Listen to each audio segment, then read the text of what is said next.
Guys, ನೀವು social ಮೀಡಿಯಾದಲ್ಲಿ ಒಂದಲ್ಲ ಒಂದು ಪೊಟ್ಯಾಟೊ ಕ್ಯಾನನ್ನು ನೋಡೇ ಇರ್ತೀರ. ಇದನ್ನು ಮಲೆನಾಡು ಕಡೆ ಮಂಗನ ಕೋವಿ ಅಂತಲೂ ಕರೀತಾರೆ. ಪೊಟ್ಯಾಟೊ ಕ್ಯಾನನ್ ಅನ್ನೋದು ಒಂದು ಪಿರಂಗಿ ಅಂತ ವಸ್ತು. ಇಲ್ಲಿ ಪೊಟ್ಯಾಟೊ ಅಥವಾ ಇನ್ಯಾವುದೇ ವಸ್ತುನ ಹಾಕಲಾಗುತ್ತೆ. ಈ ಭಾಗ ಇಗ್ನಿಷನ್ ಚೇಂಬರ್ ಆಗಿ ವರ್ಕ್ ಮಾಡುತ್ತೆ. ಇಲ್ಲಿ ಕಾರ್ಬೈಡ್ ಅಥವಾ ಇನ್ಯಾವುದೇ LPG ಗ್ಯಾಸನ್ನು ಹಾಕಿ ಇಗ್ನೈಟ್ ಮಾಡಲಾಗುತ್ತೆ. ಇದನ್ನು ನೀವು ರೀಟೇಲ್ ಶಾಪಲ್ಲಿ ತಗೊಳ್ಳೋದಾದರೆ 600 ಇಂದ 800 ತನಕ ಖರ್ಚು ಬರುತ್ತೆ. ಆದರೆ ಸಿಂಪಲ್ PVC ಪೈಪನ್ನು ಯೂಸ್ ಮಾಡಿಕೊಂಡು ನೀವು ಇದನ್ನು ಮನೆಯಲ್ಲಿ ಆರಾಮಾಗಿ ತಯಾರು ಮಾಡ್ಕೋಬೋದು. ನಡೀರಿ ನೋಡೋಣ ಗೈಸ್, ಈ PVC ಪೊಟ್ಯಾಟೊ ಕ್ಯಾನನ್ನು ಹೇಗೆ ತಯಾರು ಮಾಡ್ಬೋದು ಅಂತ.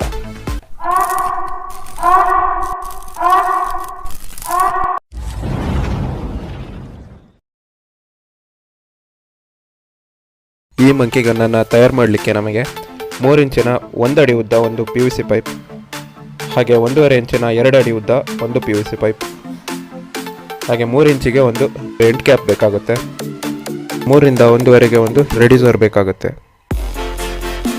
ಈಗ PVC ಸಾಲ್ವೆಂಟನ್ನು ಯೂಸ್ ಮಾಡಿಕೊಂಡು ಇವೆಲ್ಲ ಫಿಟ್ಟಿಂಗ್ಗಳನ್ನು ಜೋಡಿಸ್ಕೊಳ್ಳೋಣ.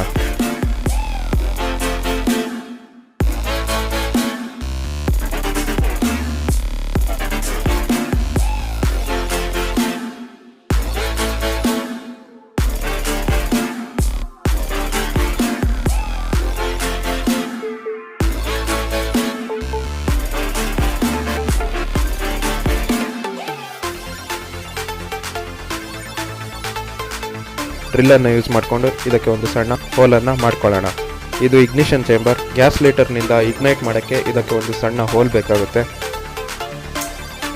ಬನ್ನಿ ನೋಡೋಣ ಈಗ ಕ್ಯಾನನ್ ಹೇಗೆ ಫೈರ್ ಆಗುತ್ತೆ ಅಂತ.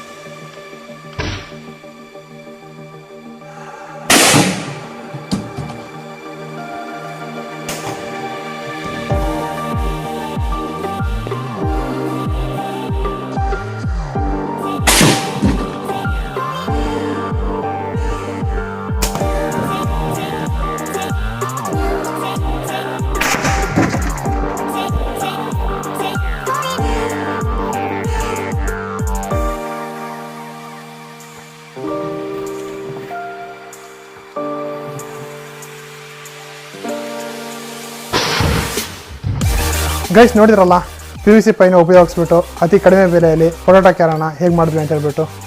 ನೋಡಿದ್ರಲ್ಲ ಈ ಪೊಟ್ಯಾಟೊ ಕ್ಯಾನನ್ ಎಷ್ಟು ಪವರ್ಫುಲ್ಲಾಗಿ ವರ್ಕ್ ಮಾಡುತ್ತೆ ಅಂತ ಹೇಳ್ಬಿಟ್ಟು. ಈ ವಿಡಿಯೋ ಇಷ್ಟ ಆಗಿದ್ರೆ ಲೈಕ್ ಮಾಡಿ, ಶೇರ್ ಮಾಡಿ ಮತ್ತು ಸಬ್ಸ್ಕ್ರೈಬ್ ಮಾಡಿ. ಸಿಗ್ತೀವಿ ಇಂಥದ್ದೇ ಒಂದು ಮುಂದಿನ ನೆಕ್ಸ್ಟ್ ವಿಡಿಯೋದಲ್ಲಿ. ಜೈ ಹಿಂದ್.